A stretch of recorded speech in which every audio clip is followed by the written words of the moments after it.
আলাইকুম বন্ধুরা, কেমন আছেন আপনারা? জীবন নিয়ে এত টেনশন করার কিচ্ছু নাই।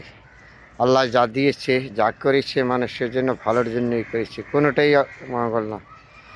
তবে আমাদের মানুষ হিসাবে আল্লাহ পাক রব্বুল আলামিন দুনিয়াতে আমাদেরকে পাঠিয়েছে মানুষ হিসাবে। এটা হলো সর্বত্র কথা। কে কতটুক করবেন ততটুক ফল পাবেন। আল্লাহ পাক রব্বুল আলামিন যে নির্দেশ আমাদেরকে দিয়েছে, আমাদের মুমিন মুসলমান হিসাবে নির্দেশগুলি পালন করতে হবে। আল্লাহ যদি না করতে পারে, অবশ্যই আল্লাহ পাক আমাদের এই দুনিয়ার থেকে শাস্তি ভোগ করতে পরকালেও করতে হবে। কিন্তু আর যদি ভালোভাবে মানুষের সাথে মন মানসিকতা রক্ষা করে চলতে পারি, দুনিয়া থেকে শান্তি পাবো, পরকালেও শান্তি পাবো। মানুষ মাত্র ভুল হবে, চলতে ফিরতে খাইতে কথার মাঝে ভুল হবে। তারা ভুল হলে কি সংশোধন করার সুযোগ আছে না? অবশ্যই আছে, সংশোধন করে নেবেন। যা কিছু আছে সম্পূর্ণ মানুষের জন্য। এই আইন আদালত কোর্ট কাছারি কার জন্য জানেন? মানুষের জন্য। নাহলে এত বিচার আইন প্রয়োজন। মানুষ ভুল করে দেখে বিচার আদালত কোর্ট কাছারি এগুলি ভুল না করলে কিচ্ছু হইতো না। তারপরে এগুলো আমার মাথায় রাখতে হবে, আপনার মাথায় রাখতে হবে মানুষ হিসাবে। এইরকম ধরনের ভুল করা যাবে না, যাতে সমাজ আমাকে ঘৃণার পাত্র বানাবে।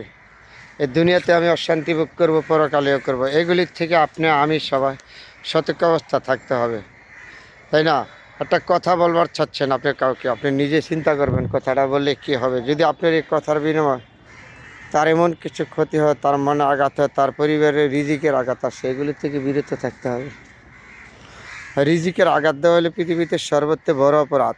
একজন মানুষই আরেকজন মানুষের রিজিকের আঘাত দিবেন, এর থেকে বড় অপরাধ আর কিছু হইতে পারে না। আর এগুলির থেকে সতর্ক থাকতে হবে আমাদের। মানুষের রিজিকের আঘাত দেওয়ার থেকে বিরত থাকা ভালো। মানুষের মনে এমন কিছু আঘাত দিবেন না যাতে আপনার কথার বিনিময় তার দুঃখ দুর্দশা সারা জীবন চোখের পানি, যেহেতু আপনার জন্য মসজিদে বৈশা যেন কুদোয়া না করে, আপনি এমন ধরনের কথা বলবেন। এই কথা বলার সময় আপনি নিজে চিন্তা করবেন কি বললে কি হবে। মানুষটা দুনিয়া, কথার মাধ্যমে আপনার লাঠির আঘাত থেকে বড় বেশি আঘাত হলো কথার আঘাত।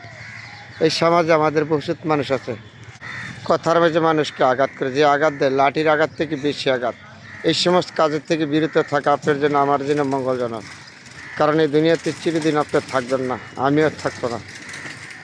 কেন মানুষকে এমন কিছু বলবে যাতে আমার কথার কারণে তার মনের আঘাত হবে, তার পরিবারের ক্ষতি হবে, রিজিকের আঘাত আসবে, এগুলি চিন্তা করে একজন মানুষকে বলা। দেখেন, একজন মানুষ আপনি দুনিয়ার থেকে সৃষ্টি করতে পারবেন না। যে আল্লাহ সৃষ্টি করেছে সে আল্লাহ এই ভালো জানে আপনার কী করতে হবে। তারপর আপনি দুনিয়াতে প্রচলিত আইন আছে, আইনের মাধ্যমে আপনার বিচার হবে, আমার বিচার হবে।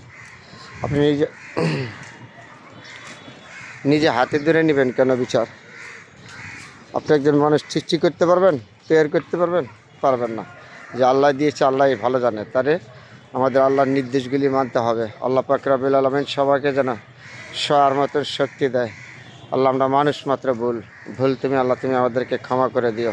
আমিন আমিন।